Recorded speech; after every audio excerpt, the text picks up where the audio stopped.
All right, today we're jumping right into a really huge shift in dentistry. We are talking about how modern, biology first approaches are totally changing the playbook for treating deep cavities in adult teeth. You know, it is all about one big idea: saving the living heart of your tooth, the pulp.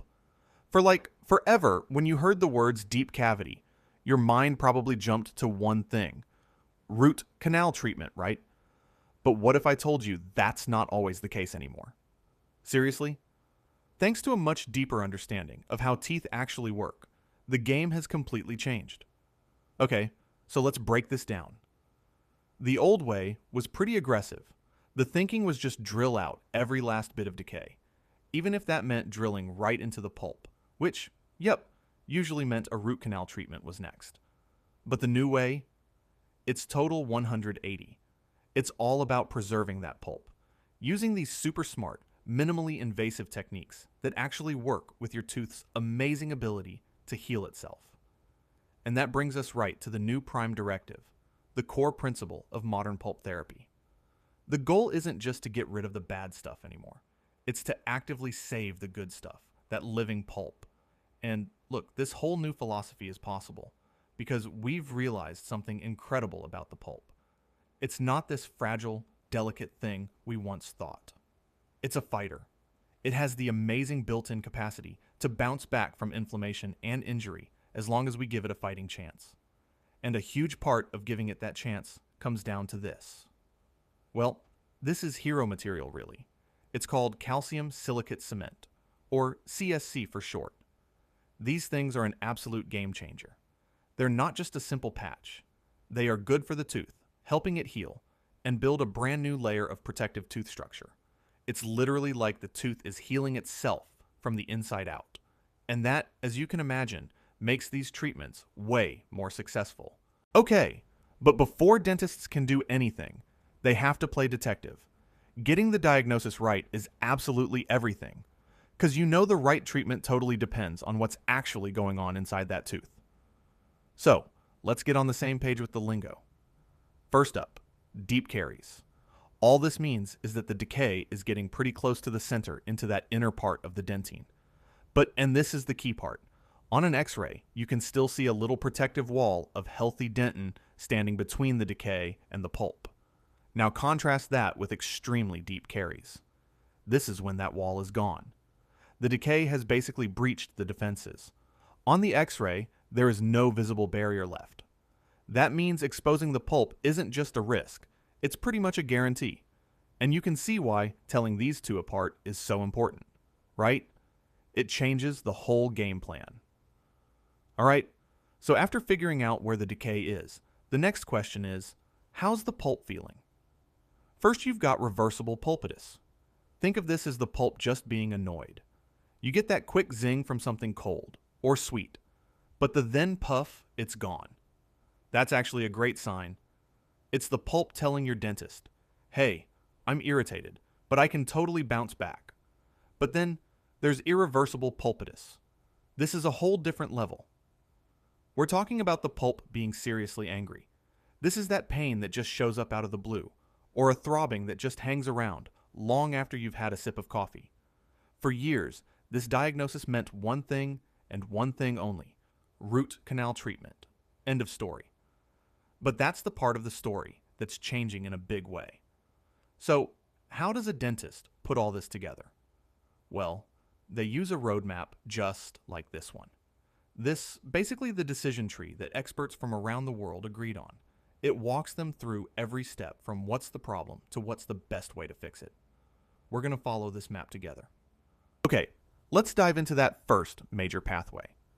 This is for teeth where the pulp is still alive and kicking, and we have a chance to save it. So, if you look at the left side of our map here, this is the route we take when the pulp is either totally fine or it's in that annoyed reversible pulpitus stage we just talked about. And you'll notice every single road on this side leads to one place, keeping that tooth alive. So, what does the dentist actually do? Well, the top choice is something called selective caries removal.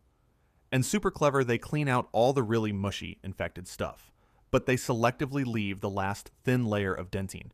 that's just affected, not infected. It acts like a natural band-aid to protect the pulp. Now, what if they accidentally expose the pulp? It's not the end of the world. That's when they do a direct pulp cap or a pulpotomy using our hero CSC material.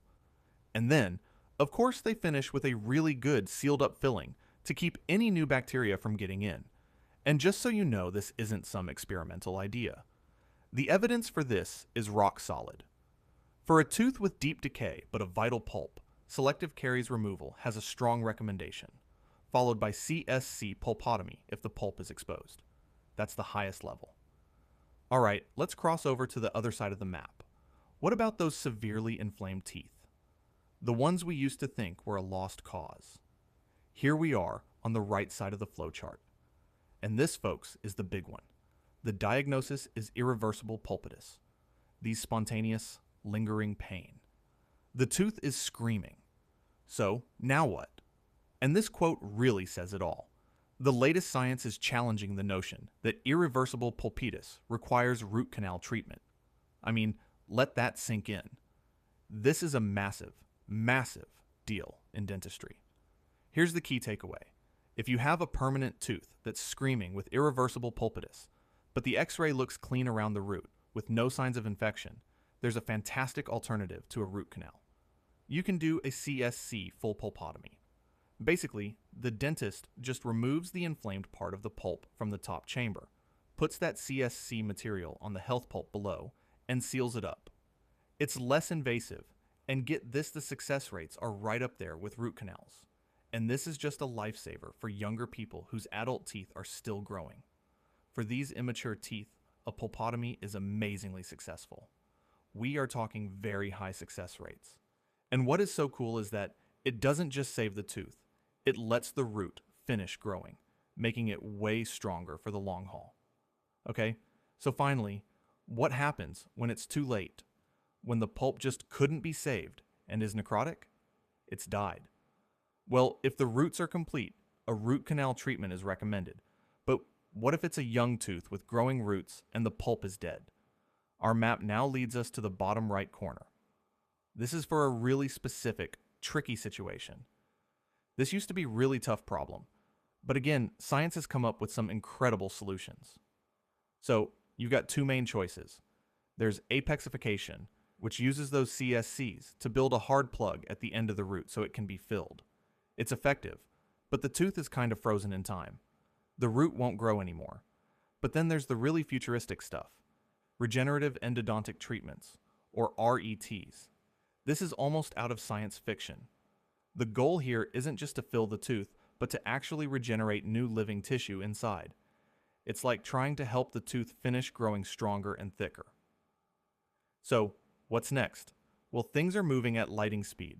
We're looking at longer studies, brand new materials that can actively fight inflammation, better ways to diagnose exactly what's going on, and even using stem cells to try and grow a whole new pulp from scratch.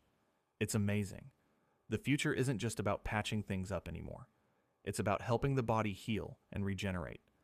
Which leaves you with a pretty cool final thought, doesn't it? What if the best way to fix the tooth is to help the tooth fix itself?